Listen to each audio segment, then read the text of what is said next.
But can I help somebody? David is anointed king, Sister Smith, when he was 17 years old. Yeah. But can I help somebody? If you are a child of God, you are anointed and equipped and imbued with the Holy Spirit. But guess what? What happens when you are anointed, but you don't have the position? All right.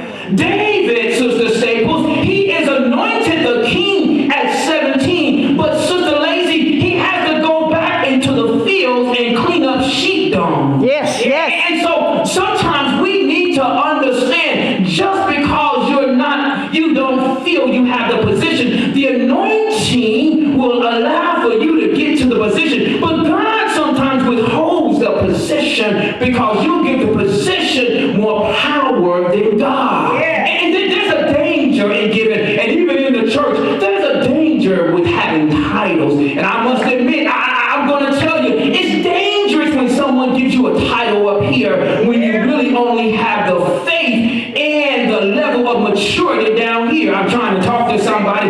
You ever give somebody something down, their maturity level is down here, but you give them responsibility of something that's up here. And then you get upset when they make a big, that's because you gave them something that they were not mature and ready for. That's why the Bible even says, don't give a novice something too big too soon in the church.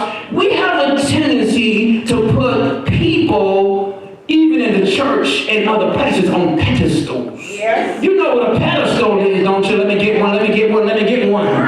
Y'all, we have this is a pedestal, and there's a tendency to put people up on these. And you know the only danger about being up on a pedestal is you can get shot being up that high. I wish I had some help here. Y'all ain't gonna, somebody missed that. So there's and guess what? You don't have to be in the church. Sometimes we put our children on pedestals. Yeah. We put the man in our life over our children on pedestals. Yeah. We put the husband on pedestals. We put our cars on pedestals. Yeah. We put our money on pedestals. We put all kinds of things on pedestals. Yeah. But here's what I'm trying to tell you right now. I'm trying to help you. When you are up really high, there is a tendency for you to look down low. All right. And can I help somebody? David, you know, Mother Birdie, that he was a great man of God. But can I help somebody here? David had an eye that he couldn't control. Yes, sure did. David, he was a great man of God, but David looked at Bathsheba and he saw someone else's wife and he decided to have her. So what am I trying to say? David wasn't perfect by no means, but David writes the song. So even David had challenges, spiritual challenges and struggles in his life. But the thing about David, what he did,